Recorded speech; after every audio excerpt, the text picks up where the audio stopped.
menyajikan makanan-makanan yang diharamkan untuk kita. Ada yang paten, memang jenisnya itu tidak boleh dikonsumsi, tapi ada karena sebab-sebab tertentu.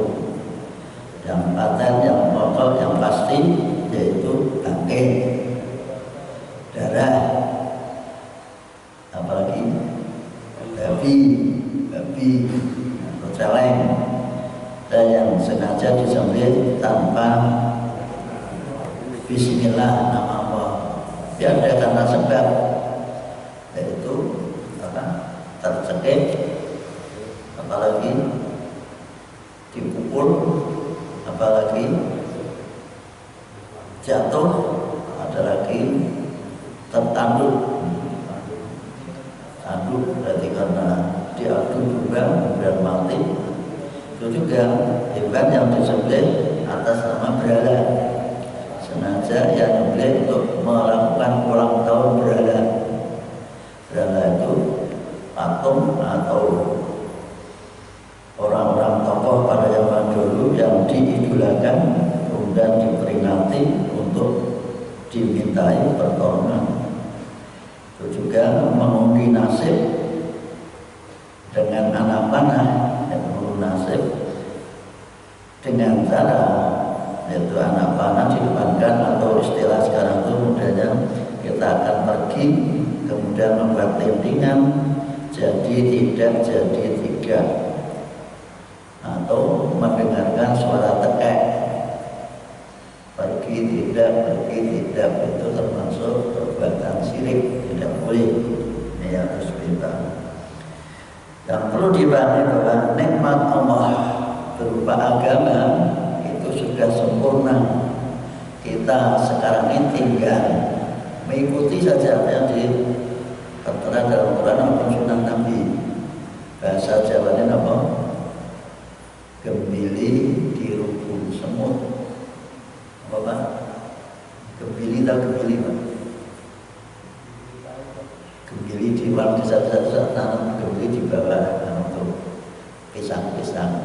Gembili di rukun semut, temungguri kari manut. Jadi tidak usah mencari-cari lagi, ikuti saja Nabi. Kita menjadi pengikut Nabi, ikuti saja Nabi. Demikian. Namun Islam itu sangat-sangat solutif, ada jalan keluar. Kalau dalam kondisi terpaksa tidak ada yang lain, ya boleh dimakan. Maksudnya kelaparan, kena PS, tidak ada yang duitnya babi dok. Kalau saya tidak makan ini bisa mati. Nah ini seandainya terjadi seperti itu, boleh dimakan, tapi butuhnya tidak boleh disimpan. Untuk menutup itu saja, siapa tahu besok ada pemberian dari orang. Ini sampai seperti itu, tidak boleh punya maksud untuk besok pagi, tapi hanya pada waktu itu boleh dimakan. Nah, karena begitu banyaknya larangan-larangan, maka ada yang nyeletuk itu tanya, ya sekarang akan terus yang halal bagi kami apa saja? Mantap, apa yang halal bagi kami? Kemudian dijelaskan, kata-kata Muhammad diperintah oleh Allah untuk menyampaikan. Sampaikanlah. Anda menyampaikan itu nganggo ucapan. Maka bahasa Arab ngomong, bilanglah, katakanlah, uhillah, dihalalkan laku untuk kalian semua umat yang beriman sebagai pengikut Nabi, at-thayyibat, semua makanan yang bagus-bagus. Yang tahu makanan yang bagus-bagus itu siapa? Siapa Pak? Ahli gizi. Maka ada sekolah pendidikan gizi. Semua makanan yang mengandung protein, mengandung vitamin, mengandung gizi, itu semua halal bagi kalian. Banyak sekali makanan yang halal. Wa ma'alam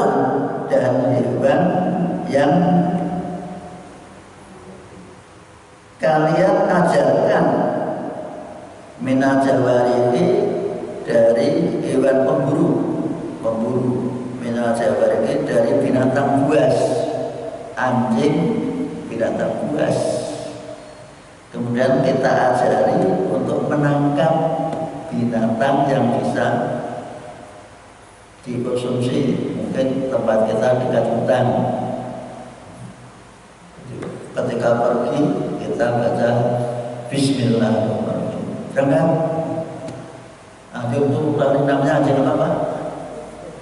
Bahasa kita anjing apa yang diajarkan? Anjing ajak atau anjing yang di polisi itu yang diajari. Itu seandainya menangkap dan ada melacak mencari orang yang terpendam atau hilang, terbunuh, dicari, ternyata bisa mencari, itu namanya anjing yang diajari, boleh seperti itu. Tapi dengan syarat mukallibina, yang diajar untuk menjadi pemburu, mukallibin untuk menjadi pemburu. Sekali lagi, mukallibin untuk menjadi pemburu, untuk berburu. Tu'allimunahunna, kalian ajarkan hewan-hewan itu dalam berbahasa itu memang dengan ilmu alam yang telah diajarkan Allah, yaitu diantaranya dijinakan, dilatih, kemudian dia dilatih untuk bisa berburu agar dia bisa membawa buruannya, dan tidak ada yang dimakan sedikit pun anggota badan dari hasil buruan itu. Maka makanlah. Tadi kan dijelaskan yang tertentu sudah dilakukan, yang ini tidak boleh. Sekarang kita punya anjing yang terlatih, dan kita lepas dengan Bismillahirrahmanirrahim, pulang membawa kancil. Kemudian kan setiap kali kancil pakai kasih kemutan dan kancil. Kancilnya nyolong timur. Apa ini tidak ingat? Tidak ada pelajaran kancil nyolong timur. Di Jawa itu ada kancil nyolong timur. Orang yang sulit. Maka makanlah apa yang telah ditangkap oleh hewan itu, alaikum, untuk kalian. Setelah menangkap itu, maka tidak apa-apa, walaupun sudah kondisi apa? Bangkai, pulang membawa bangkai kijang, membawa bangkai kambing, membawa bangkai kancil, pada ini halal, penuh dengan gizi. Maka makanlah mimma amsakna, dari hewan yang telah mereka tangkap, alaikum, untuk kalian. Buktinya dibawa pulang.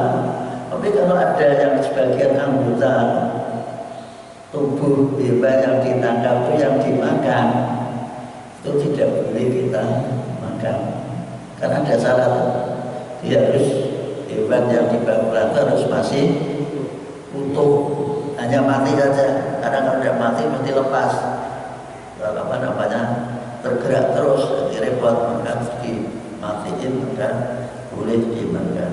Tapi ingat, urus Allah, dan nyebutlah nama Allah alaihi ketika melepaskan. Ingat, ketika melepaskan harus dibacakan Bismillahirrahmanirrahim. Zaman terlalu banyak orang-orang yang membawa anjing itu untuk datang ke daerah-daerah yang ada hewan liarnya. Tahu bahwa itu dimakan atau tidak, itu walaupun sedikit, maka unsurnya wattaqullah, takwalah kepada Allah. Jangan sampai ada dimakan dan rokok. Kadang-kadang kita gitu, kakinya kok hilang, rokok. Ini kita harus betul-betul sadar bahwa ini adalah aturan agama. Tidak boleh kita main-main dubeh atau karena tidak ada orang tahu. Orang yang takwa itu tidak pandang tahu dan tidak ngomong, tapi kita sadar bahwa Allah selalu tahu pada kita, mengerti pada dia, melihat pada dia, menyaksikan pada kita. Maka terangkan inna wa sari'ul hisab, sesungguhnya Allah amat cepat perhitungannya. Dia dosa atau tidak, dia betul-betul hebatnya dilacak atau tidak, itu Allah semuanya tahu. Terus al-yawma uhilla lakumut thayyibat wa ta'amul ladzina utul kitaba hillun lakum wa ta'amukum hillun lahum wal muhsanatu minal mu'minati wal muhsanati minal ladzina utul kitaba min qablikum idza ataytumuhunna ujurahunna muhsinina ghayra musabiqina wala muttakhidhi akhdan wa man yakfur bil imani faqad habita amaluhu wa huwa fil akhirati minal khasirin. Ini dengan sekaligus koreksi bacaan saya yang kurang pas, bisa atau memperlancar atau melanjangkan bacaan kita juga boleh. Monggo, tidak apa, kita namanya orang di rumah dekat musyawarah. Musyawarah itu kita menyampaikan kalau dengan pandang itu ada yang janggal atau keliru, dengan punya hak untuk mengingatkan. Jadi jangan menganggap saya paling bisa, tapi ini namanya saling mengisi.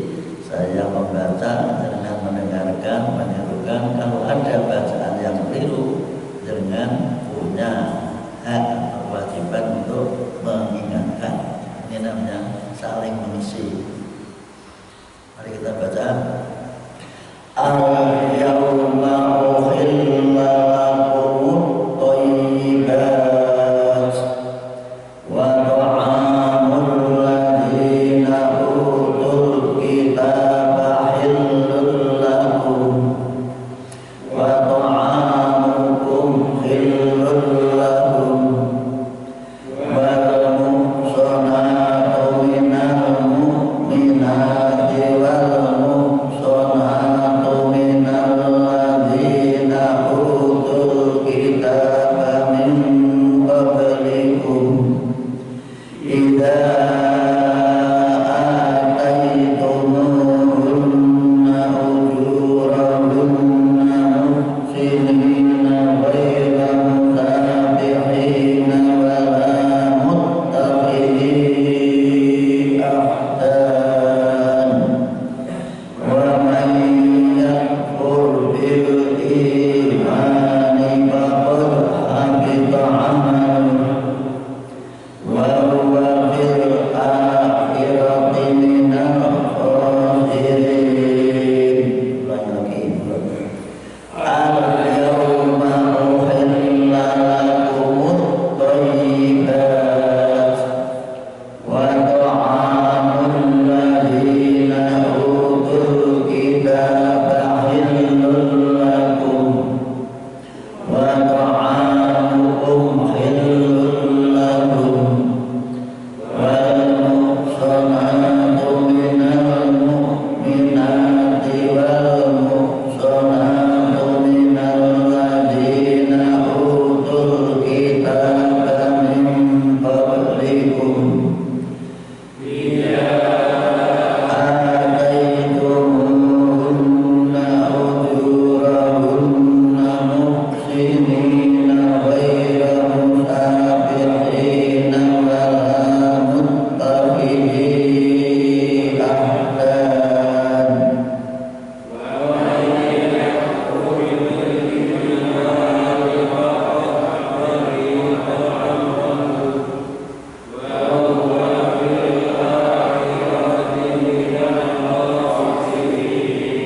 al-yawma, hari ini, mulai hari ini, yaitu ketika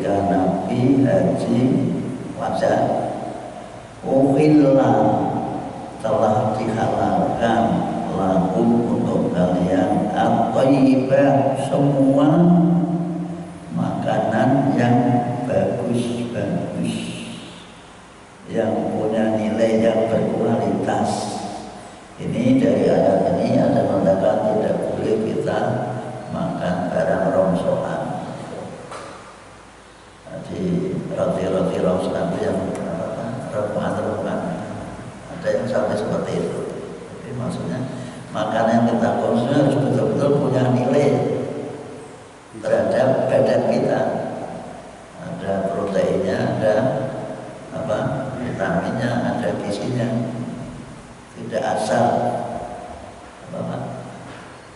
keba-keba asal larat.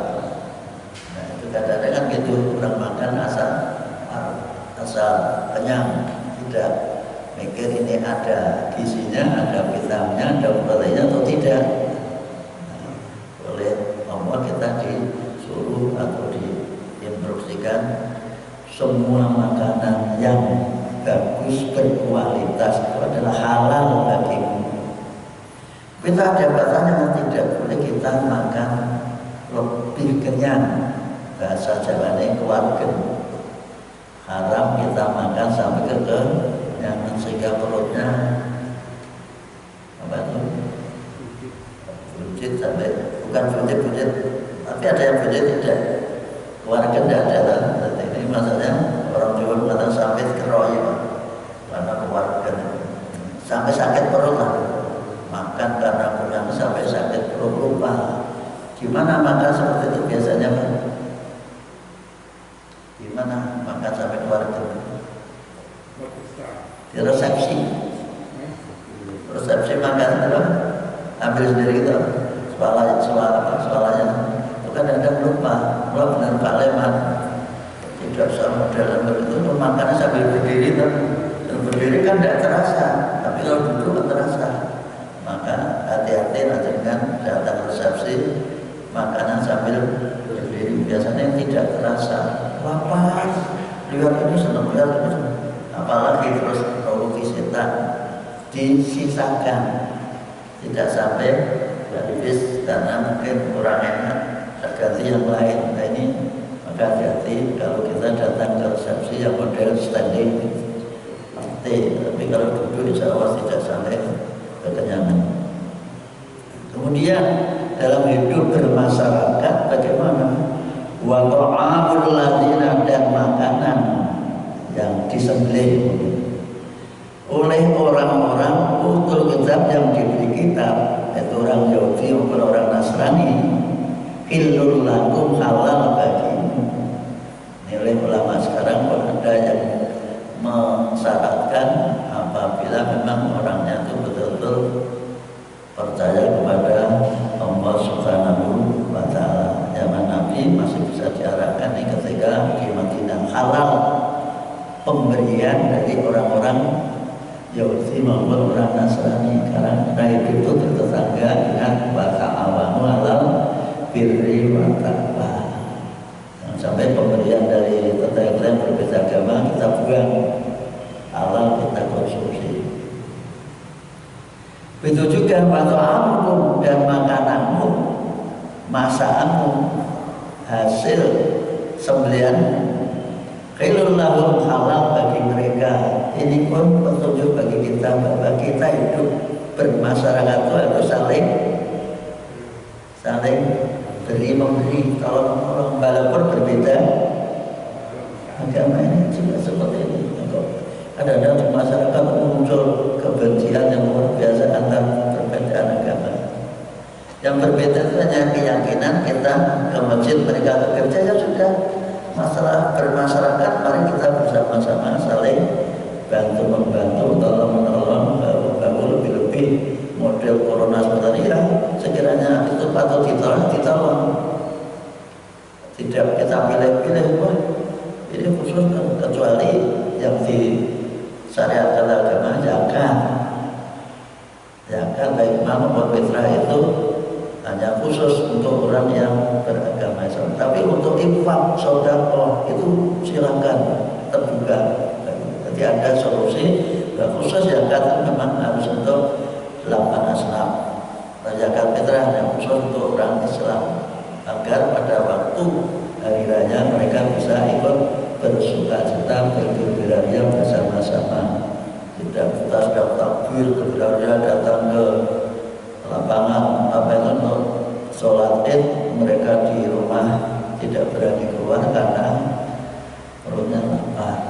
Maka sudah mungkin ada anjuran bahwa zakat fitrah harus habis pada waktu imam sebelum naik ke mimbar, itu zakat fitrah. Untuk zakat mal boleh disimpan sampai tahunan. Kenapa? Karena ada mungkin musafir, orang bepergian datang ke tempat kita tidak bisa bekal, tapi kita perlu waspada kadang itu digunakan alasan, maka perlu diberi bekal. Bekal secukupnya sampai rumah saja. Orang Tasikmalaya di sini nggak bisa bekal karena jualan barang tidak laku, tidak ada orang membeli, akhirnya dia nggak bisa bekal, kelaparan, minta ke amil panitia zakat atau takmil, kemudian dia ingin pulang dan bisa diberi bekal saja. Ini namanya harta zakat, maka harus disimpan, tidak harus dihabiskan. Kalau dihabiskan pada waktu ada mu'alaf yang membaca syahadat karena sudah tidak punya simpanan tadi, akhirnya kita tidak bisa menolong. Inilah sekali lagi untuk zakat mal sedapat mungkin jangan dihabiskan, tetap punya dana yang tersimpan. Ini yang harus dipahami. Kadang-kadang terus disamakan. Saya pernah itu terbantah dengan pada itu ambil dokter di Unisula. Ya kalau dia di mana petunjuknya bahwa zakat itu bahasa kita apa Pak? Keuangan itu namanya apa? Harta negara yang harus disimpan untuk pembiayaan negara itu namanya Baitul Mal, tempat perbendaharaan negara, tidak boleh dihabiskan. Ini contoh saja, kita tidak boleh disamakan dengan zakat fitrah. Di makanan kita halal bagi mereka, makanan mereka juga halal bagi kita. Kalau diberi ya diterima saja. Tapi kalau ragu boleh dengan berikan apa ragu. Mungkin karena sekarang zamannya mereka sudah musyrik menyebutkan Allah, maka kita perlu waspada. Nanti ada di surat Al-Baqarah kan ada tuh, kita tidak boleh menikahi wanita yang beragama lain. Tidak makanan dan apa. Wal muhsanatu, dan wanita-wanita terhormat, wanita-wanita merdeka, wanita-wanita yang bisa menjaga kehormatannya, minal mu'minat, dari orang-orang yang beriman, halal dinikahi. Jangan diartikan halal dimakan, halal dinikahi supaya tidak salah. Nanti kan bab makan tiba-tiba ada bangun sunnah. Ini cara mengartikannya harus waspada. Dan halal menikahi wanita-wanita yang bisa menjaga kehormatannya. Ini pun petunjuk kita tidak boleh menikahi wanita yang jelas tidak bisa menjaga kehormatannya. Contoh, ada orang yang kaya-kaya itu mengambil dari tempat peternakan wanita cantik. Gimana tuh Pak? Peternakan wanita cantik itu gimana? Bahasa kita Pak, di lokasi di Jakarta namanya Alexis, atau apalagi itu yang ditutup oleh apa berapa namanya. Nah, seperti tidak boleh Pak. Karena dengan baik harta selamat lagi, biar nanti bisa mati. Tapi karena sudah menjadi kebiasaan, dalam kondisi tidak punya uang, jangan pergi mencari uang, dia nyambi karena sudah biasa. Itu hati-hati. Jangan kamu mentang-mentang aku akan menyelamatkan wanita ini biar menjadi orang baik. Boleh kalau memang kamu mampu, tapi inti dalam petunjuk Al-Quran yaitu carilah wanita yang terhormat bisa menjaga diri. Ini utama. Itu juga al-muhsanatu dan wanita-wanita yang terhormat minal ladina utul kitab dari kalangan orang-orang yang diberi kitab dari Nasrani maupun Yahudi silahkan, tapi wanita yang baik-baik. Jangan itu. Nah, ayat itu ada satu membolehkan, tapi ayat yang lain melarangnya. Di dalam surat Allah dilarang, itu jangan dulu boleh. Seperti maka Yasir Arafat itu mengambil istri Yahudi karena berpijak atau berpegangan pada ayat ini. Boleh, tapi diusahakan terbesar. Ayat yang baik-baik terhormat. Min qablikum, sebelum kamu berarti kalau agama dulu, zaman dulu, tidak sekarang. Tapi dengan syarat idza ataitumuhunna, dengan syarat kamu apabila kamu memberikan kepada mereka ujurahunna, mas kawin, harus ada bukti kecintaan namanya mas kawin. Bahasa kita mahar. Usul di sini upah membeli. Maka orang Jawa punya bahasa apa Pak? Bahasa Mas Gautam apa bahasa Jawa? Tukon, ya Pak ya. Tukon seakan-akan wanita itu dibeli. Tukon. Nah aslinya kan memang bahasa Arabnya kurang jauh, ujur-ujur itu upah. Karena wanita itu akan mengikuti kehendakmu. Kamu memberikan upah, itu maksudnya.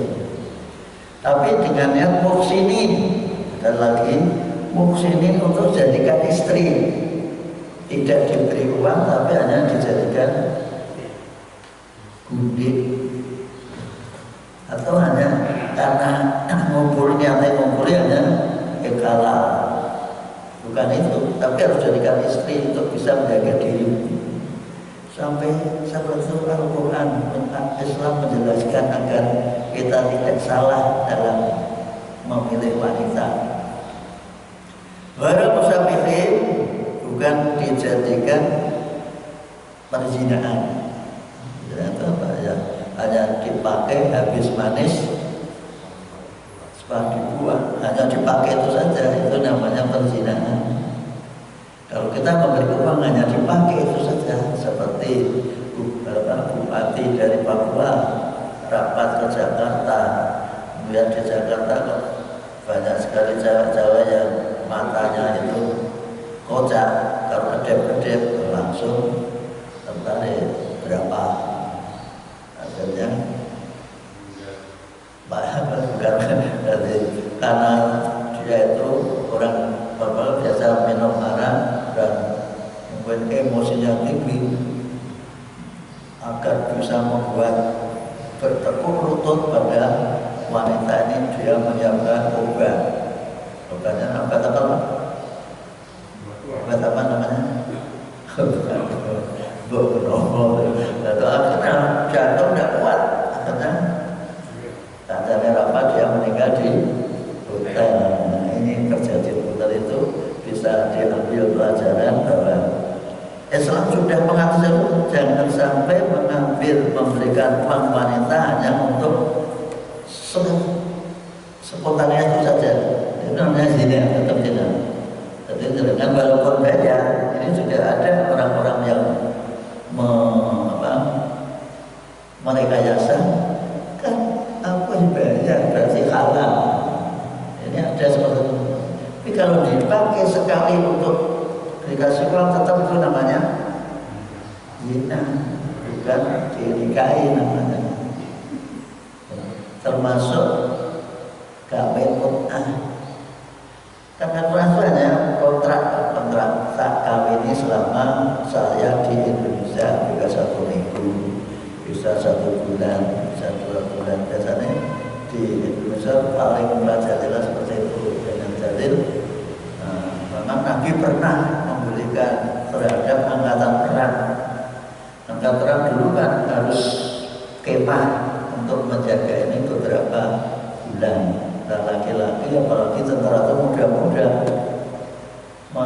meninggalkan istrinya di rumah itu bisa menjadi masalah bagi kesehatannya, maka diperkenankan. Tapi setelah itu Nabi melarang, tidak boleh merusak tatanan.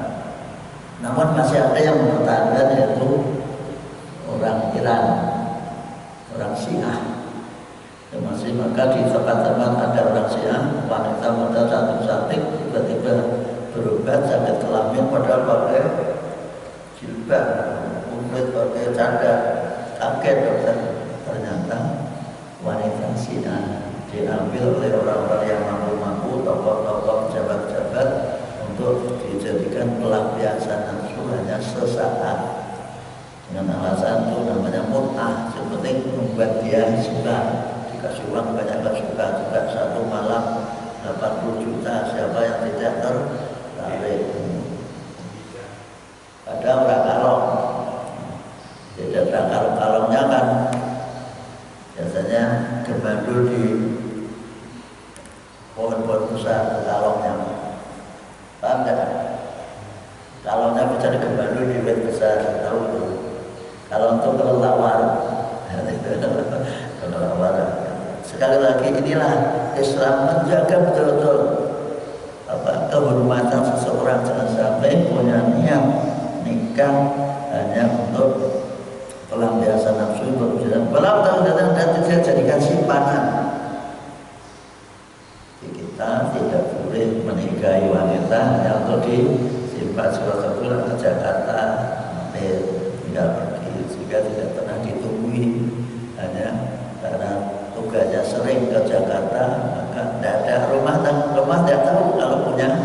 Ini tidak boleh. Jadi nikah dengan selimpet orang.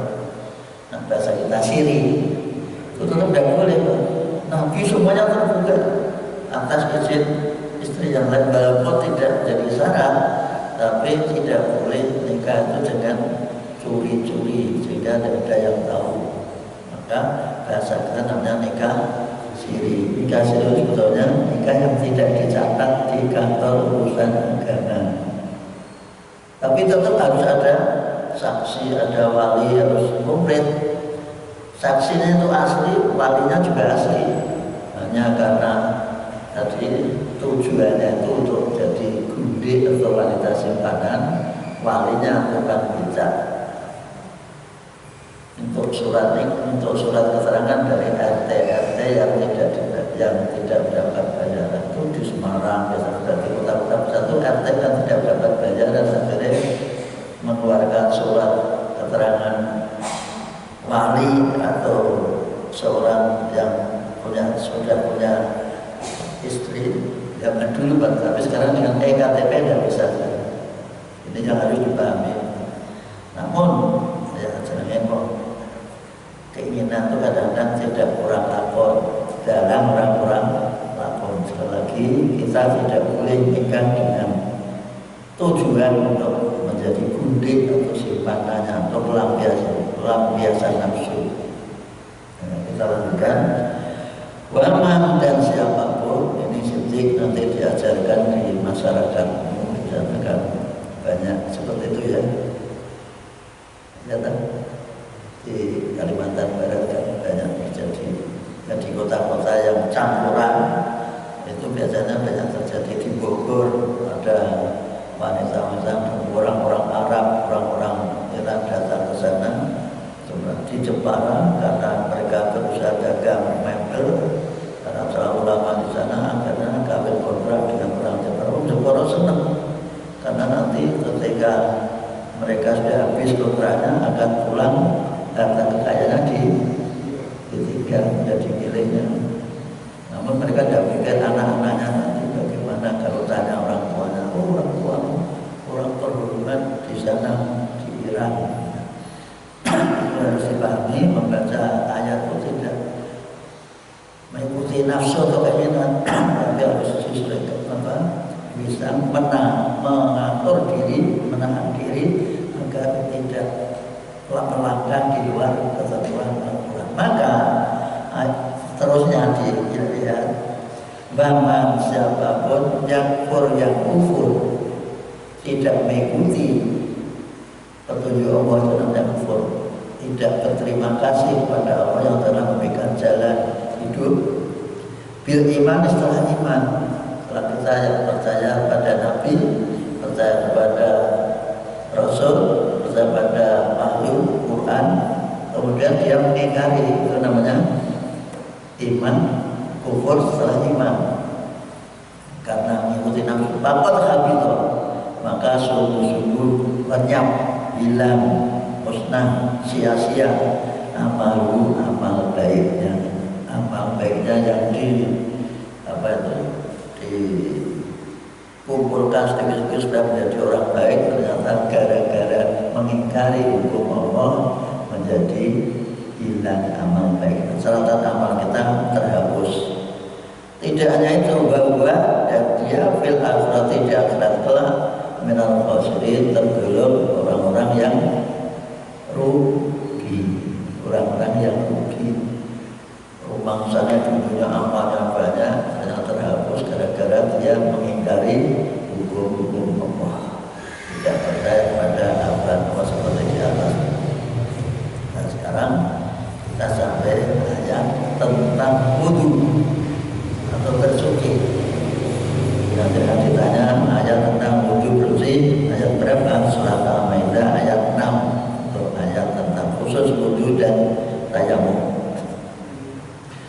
Ya ayyuhalladzina amanu idza qumtum ilas sholati faghsilu wujuhakum wa aydiyakum ilal marafiq wamsahu bi ru'usikum wa arjulakum ilal ka'bayn.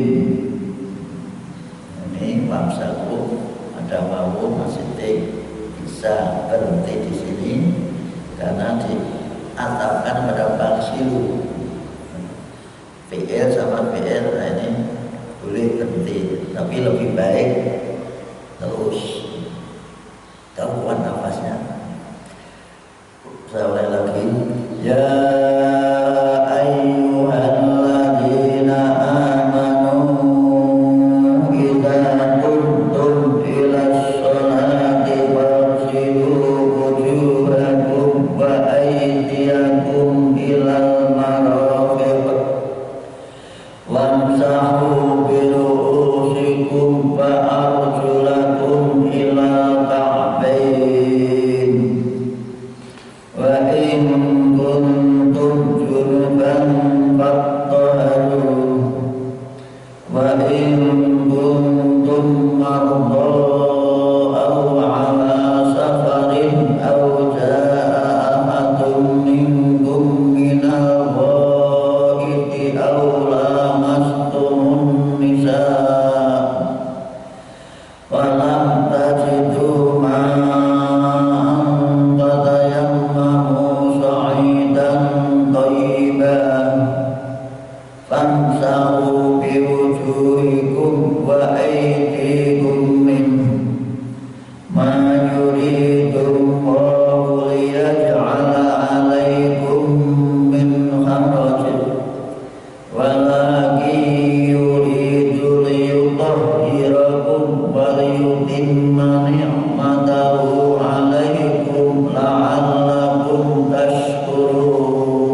ada 6, tapi yang ingin mencari-cari bisa diberikan jadi 5.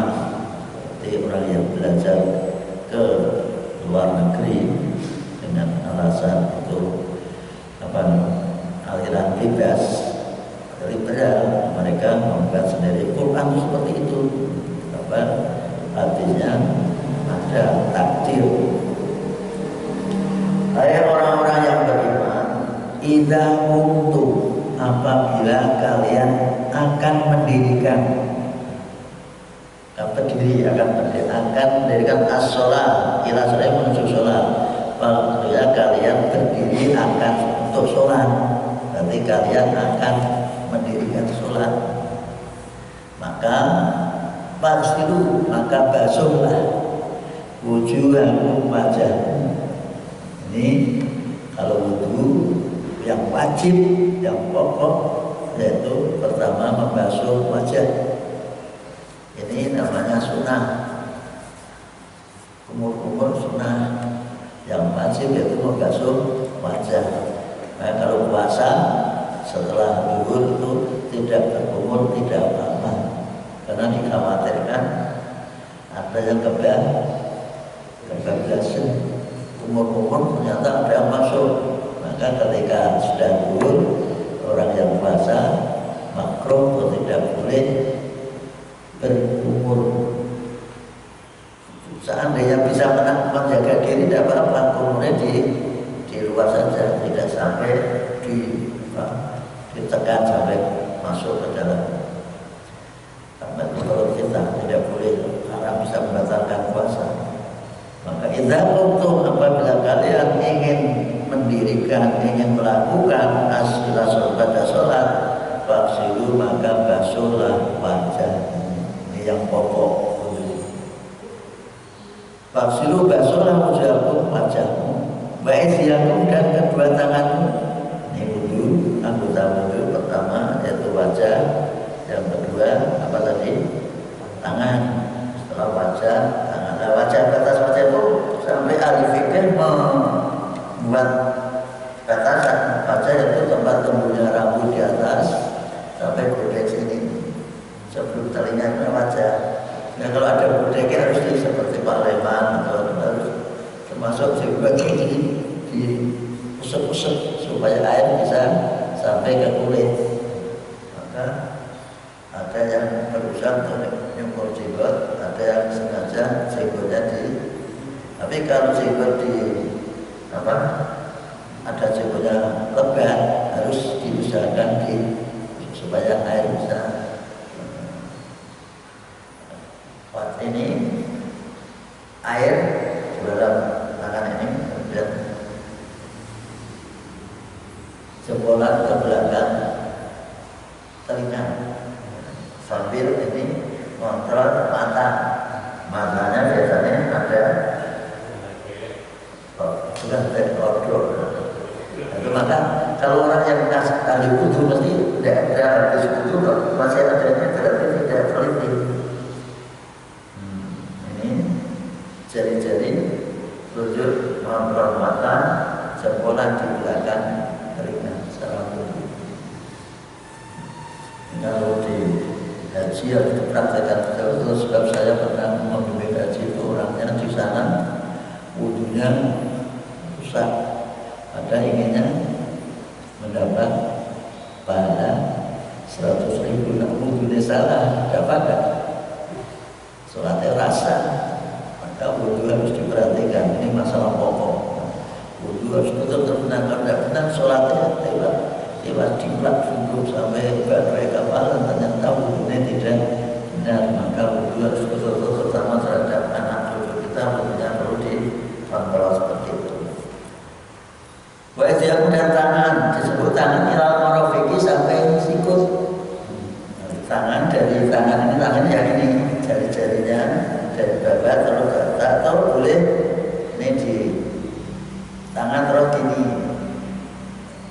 Pokoknya yang penting dari tangan dulu, jari-jari ini dulu, baru boleh dibantu ke sikut.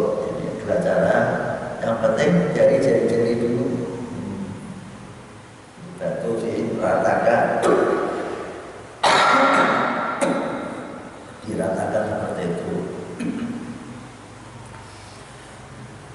Jadi kanan dulu 3 kali, baru kiri 3 kali. Tidak seperti yang diperhatikan ini bukan berarti kanan dulu 3 kali, baru kiri 3 kali. Ini harus dipahami cara wudhu. Yang sering terjadi wudhunya jika ini terlalu lama. Maka rata-rata yang wudhu agak lama di Mekah itu orang Indonesia karena cara wudhunya tadi gantian. Dicukup 3 kali sampai situ. Setelah kanan baru kiri 3 kali. Itu dipraktikkan oleh sahabat Utsman ketika mengajarkan para sahabat yang lain. Ini cara wudhu yang benar. Setelah itu wamsahu dan usaplah, disapu, dibelai, birusikum kepalamu. Kepala tidak dibasuh, tidak diairi, tapi dibelai, diusap. Mengusap itu gini, tangan ini basah, terus diusapkan kepala. Sebelahkan ada 2 cara, ada yang berbalik, ada yang langsung. Ini 1 kali sampai telinga. Ada 2 cara, ada hadisnya seperti itu. Ya Pak, dari usap kepala itu ini tangan basah. Kalau tangan kering tidak pakai bak, wamsahu birunin. Kalau tangan kering adalah wamsahu usahu. Seperti kita membelai kepala anak yatim. Kalau anak yatim kepalanya dibelai, tapi jangan dibelai tuh, diberi. Gitu loh. Jadi kadang-kadang itu orang itu dibelai, datang ke panti asuhan semuanya dibelai, kasih apa-apa. Nah itu namanya pelecehan. Jadi membeli rambut ini kepala. Biasanya ke kepala orang rambut, sebab ada kepala yang tidak ada rambutnya. Ada tahu ada yang pintar-pintar profesor ada. Apa? Nah ini terus seperti pakai baju. Ini cara mengusap kepala, langsung ke belakang, langsung ini masuk telinga dalam, jempolnya di luar, sehingga ini bersih telinganya. Selalu dikontrol ketika wudhu. Maka di dalam ini tidak ada penyebutan telinga, atau telinga termasuk bagian kepala. Telinga mesti di kepala. Lalu karena tidak ada telinga di luar kepala. Nah, kadang-kadang barang yang asli, barang yang palsu itu enak yang palsu. Contohnya kuping tikus itu, kuping tikus yang asli tidak enak, tapi yang palsu. Kan ada makanan kuping tikus, tai kucing yang asli dan ada yang palsu. Ini contoh. Sekali lagi caranya seperti itu, usap kepala. Setelah itu arjulakum dan arjulan, maka ini arjulan dibaca fathah karena ini digabungkan pada tangan. Jadi gabungannya ini termasuk pemisah virusikum, maka arjulakum dibasuh, tidak diusap. Kalau dibaca apa arjulikum berarti hanya diusap. Ini gara-gara beda bacaannya, beda cara mengatakan arjulakum dan basuhlah kakimu ilal ka'bain sampai mata kaki. Wudhu itu membasuh kaki, kaki pun demikian, jari-jari harus diteliti. Kalau wudhu di sana kan mesti pakai tempat duduk, sehingga kalau di sini harus sekolah ini kaki, di kaki kanan dulu, di bawah ini tembok mesti ini contoh aja, tangannya harus ini mesti, lanjut mesti ini jadi kaki kanan, terus sampai cukup ini sudah 3 kali, kemudian kaki kiri 3 kali. Ini cara wudhu yang benar. Jadi cukup sampai mata kaki, tidak perlu sampai dengkul. Ada yang kebablasan dan ada kasih yang menerangkan besok itu akan bercahaya anggota wudhu ini, sehingga mulai wudhu sampai lutut, besok lututnya bisa bersinar, tapi tetap tidak benar. Yang benar adalah sampai mata kaki. Ini cara wudhu yang benar. Nah sekarang kondisi ini anggota wudhu cukup itu saja. Sedangkan kalau ada tambahan seperti ini, yang pertama ini sunnah. Kalau berumur mengeluarkan sunnah seperti ini. Karena apa? Dengan filosofi orang kalau akan membersihkan arman dan uang gawe diberi bekal. Nasihatnya orang harus awet dulu. Ada seorang tuan nasihatnya, nah sholat nah, mesti melihat anaknya, melihat bapak sholat kok. Kadang-kadang seperti itu. Padahal orang tua nggak merasa perhatian pada anaknya, pas waktu sholat disuruh sholat. Padahal bapaknya nggak tahu. Kira-kira anaknya percaya nggak? Nah, ini harus diperhatikan. Jadi orang tua itu hampir bisa jadi contoh. Maka seperti itu. Nah tangan ini dibersihkan dulu sebelum membersihkan yang lain. Bagi orang Islam membersihkan tangan itu sudah biasa. Mau zaman dulu sebelum ada corona disuruh akan tidur disuruh membersihkan kaki dulu maksudnya. Tapi sekarang semua tangan. Bagi orang Islam masalah bersihkan tangan itu biasa. Maka disuruh bersihkan tangan itu malah ditujukan pada orang-orang yang non Islam. Dan itu masalah wudhu. Jadi apa? Di wudhu itu cukup 4 anggotanya. Apa tadi?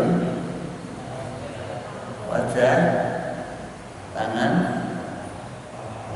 kepala, terus kaki. Itu 4 itu yang pokok, 6 sempurna. Kok 6? Orang berdua itu harus ada niat wudhu. Dan niat wudhu itu saat kita sedang membasuh muka. Ini belum niat. Basuh muka, membaca bismillah dulu. Nah, ini niat. Kadang-kadang ada orang yang ragu. Niat harus bersama dengan basuh muka. Basuh muka. Kadang-kadang ada di masyarakat yang diajari nawaitul wudhu al-rafdatul nawaitul. Tidak bisa bersama terus untuk wudhu. Tidak was-was. Makanya sebabnya hati kita pas membasuh muka itu sudah niat itu porsinya di hati diucapkan, tidak mungkin bisa bersamaan. Ini harus termasuk sholat niatnya itu bersamaan dengan takbir. Usolli Allahu Akbar, tidak bisa usolli dengan Allahu Akbar bersamaan. Ya ketika takbir itu hati kita konsentrasi bahwa kita sudah menghadap Allah, tidak boleh lubang 9 itu berfungsi. Bangun songo lubang 9 jangan sampai berfungsi. Apa 9 itu? Mata kita berfungsi kepada selain ibadah. 2 mata, hidung 1 atau 2. Terus mulut 1, telinga sudah 7, yang 2 apa? Depan dan belakang. Itu jangan-jangan kalau di sini ada yang keluar berarti batal. Sudah yang depan dan belakang itu namanya dulu mengatakan nutupin lubang 9. Ketika kita sholat, sudah boleh berfungsi mata kita, tidak boleh melihat ada yang sholat membawa tidak boleh. Nah, kalau dulu mengatakan matanya jilalatan, tidak boleh sholat muadab. Ini yang dipahami tadi. Itu juga telinga mendengar apa saja, tidak ada yang dijawab. Ada orang Assalamualaikum ketika sholat di rumah, tidak boleh. Waalaikumsalam, sholat tidak boleh. Tapi caranya bagaimana? Dikeraskan suara kita. Baca Assalamualaikum, Allahu Akbar. Assalamualaikum, Alhamdulillah. Itu maksudnya supaya tamunya itu sadar bahwa sedang sholat. Tapi tamu aja ngeyel. Bila sholat Assalamualaikum, padahal sudah mendengar takbir. Tapi ya jangan digunakan akal-akalan. Orang sholat ada assalamualaikum sampai opo lima komputer pada tidur di rumah.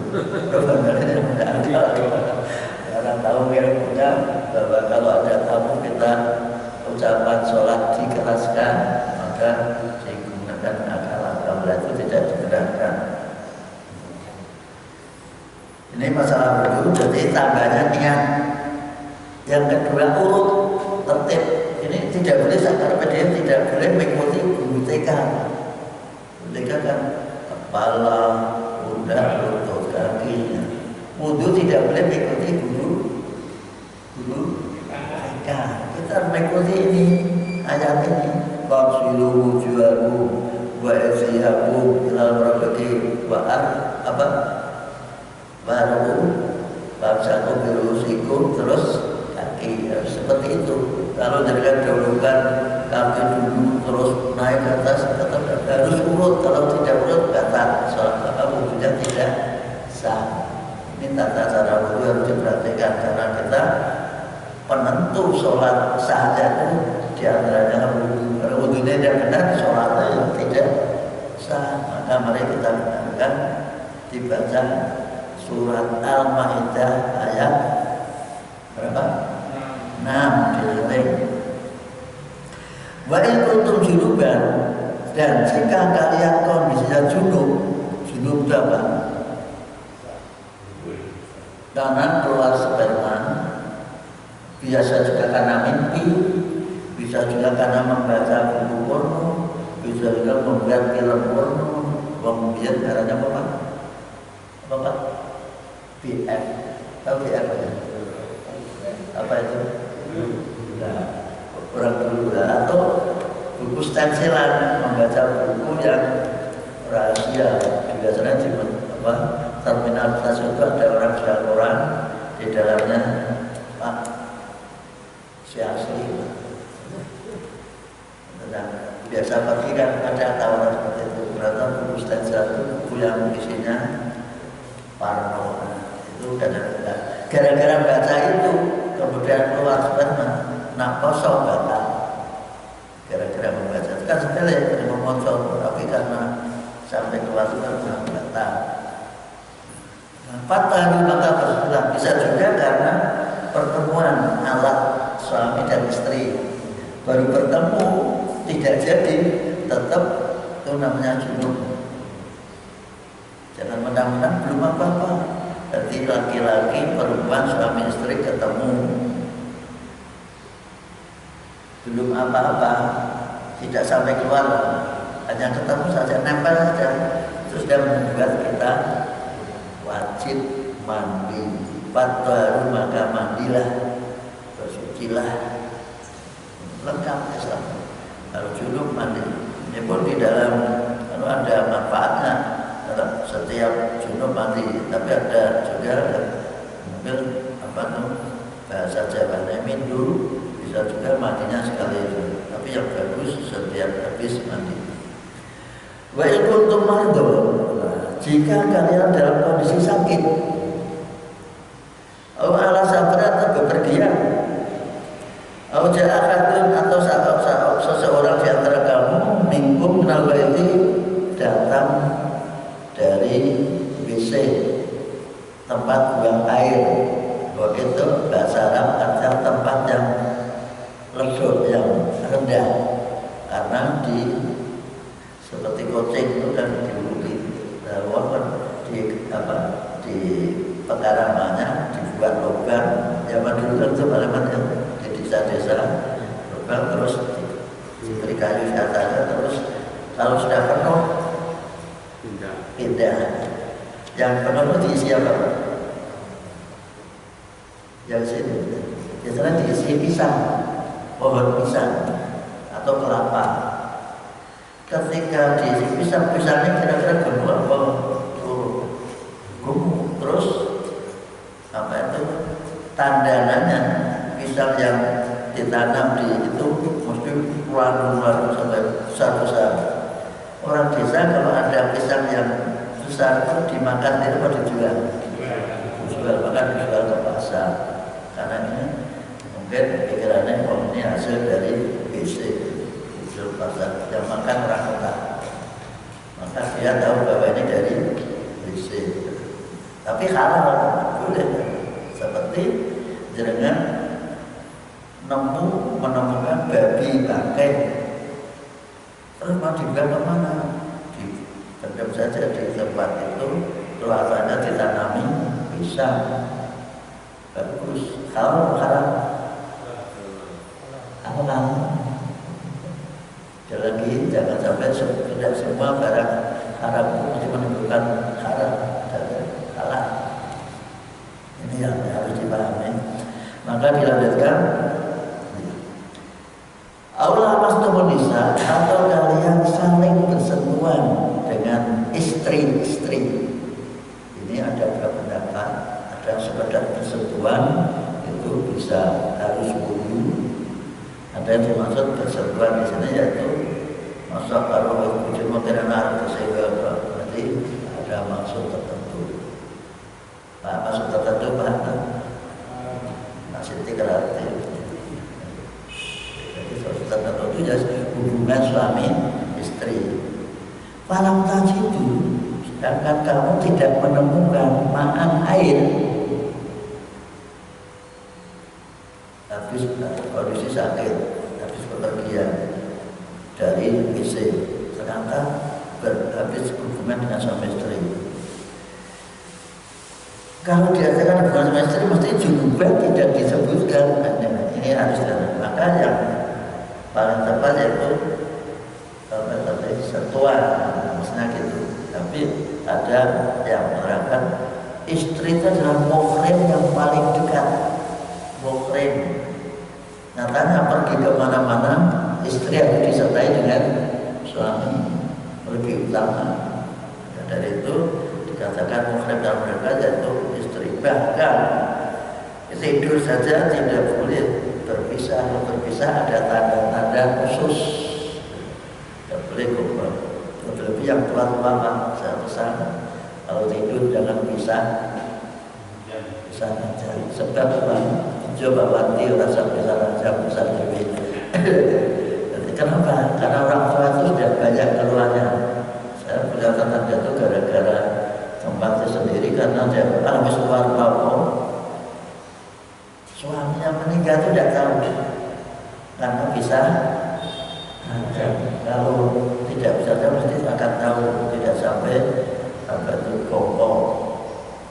Kalau tajidu ma'an, sedangkan mereka atau kalian tidak menemukan air untuk mandi, untuk cebok, untuk wudu, maka tayamumlah so'aidan dengan debu thayyiban yang suci. Ini sebagai ganti daripada mandi atau wudu. Cukup dengan debu yang suci. Terus bagaimana cara mengamalkannya? Famsahu, maka usapkanlah debu itu diwujudku wajahmu, wa'esiku dan tanganmu. Jadi pakai debu sebagai pengganti mandi. Kan aneh. Nah, pada waktu dulu ada orang yang salah praktek. Dia itu debu, dia guling-guling karena junub. Habis kemudian sering belum tahu prakteknya bagaimana cara memakai debu untuk gantinya mandi. Terus seperti di jatuh-jatuh gampang tiduran di lapangan SD. Guling-guling itu cara memakai debu zaman dulu. Akhirnya pulang lapor Nabi Muhammad, bukan gitu caranya, itu cukup tanganmu kenakan debu, usapkan wajahmu, itu satu lagi tanganmu, cukup sampai pergelangan saja, tidak ada penyebutan sampai ada enggak? Tidak, dari debu itu cukup sampai pergelangan. Kalau wudu sampai siku, itu sering salah praktek dianggap sebagai pengganti wudu, terus prakteknya koyok seperti wudu, jadi prakteknya waktu ini salah patah. Ayatnya wa'esikum min, nanti kepala, wajah dan tangan. Famsahu, usaplah wajahmu dan tanganmu minggu dari debu itu dengan debu itu. Kejadian praktek bersuci seperti ini, ma yuridullah, Allah tidak menghendaki liyaj'alaikum untuk membuat kamu itu kesulitan, tidak membuat sulit, tidak membuat repot, hingga ada solusi tayamum. Walaki yuridu, tapi Allah menginginkan, menghendaki liyutahhirukum, untuk membuat kamu suci, bersih, walitimah, dan untuk membuat menyempurnakan nikmatnya alaikum atas kamu, la'alakum agar kalian bisa bersyukur. Ini selalu ada solusi dalam tidak ada air tayamum. Kalau kondisi pakai belebet, bisa di tangga di basuh. Pakai sepatu karena dingin, bisa di luar sepatu di basuh kakinya. Ini Islam aman, sangat solutif dan mudah dipraktekkan dalam kondisi apapun. Itu bolehlah kita belajar dari ayat ke ayat, sehingga insya Allah dengan mengerti sedikit, walaupun sedikit, karena ngajinya pada poso, dapat lewat usul dan poso besok ditambahi waktu tafsir itu biar rampungnya kapan? 30 juz 6.236 ayat. Sampai waktu lah mau diatur waktunya, tapi kalau tidak ada temannya ya rasanya coro masai semplang hebat ngaji. Kita itu senangnya ngaji sehingga ganjaran angka jadi setiap bulan Ramadan. Begitu saja yang mudah, tidak tambah, hanya imamnya malah pada bulan Ramadan itu bahasa Jawanya panen di sawah itu kalau tidak ikut ambil rugi. Sampai Nabi mengatakan bulan yang penuh dengan berkah, pintu surga dibuka, pintu neraka ditutup, setan-setan iblis dibelenggu. Saya kisah dibelenggu iblisnya pokoknya. Corona ini yang dibelenggu orangnya, tidak mau ke masjid. Inilah jabat ulang balik jabat. Nah biar saya dibelenggu setan, saya kisah dibelenggu uang berantem di masjid. Alhamdulillah jangan orang kantor dibelenggu, tapi jaga jarak, jaga kesehatan, jangan sampai membuat suasana tidak nyaman. Terima kasih. Kita bersama dengan baca alhamdulillah.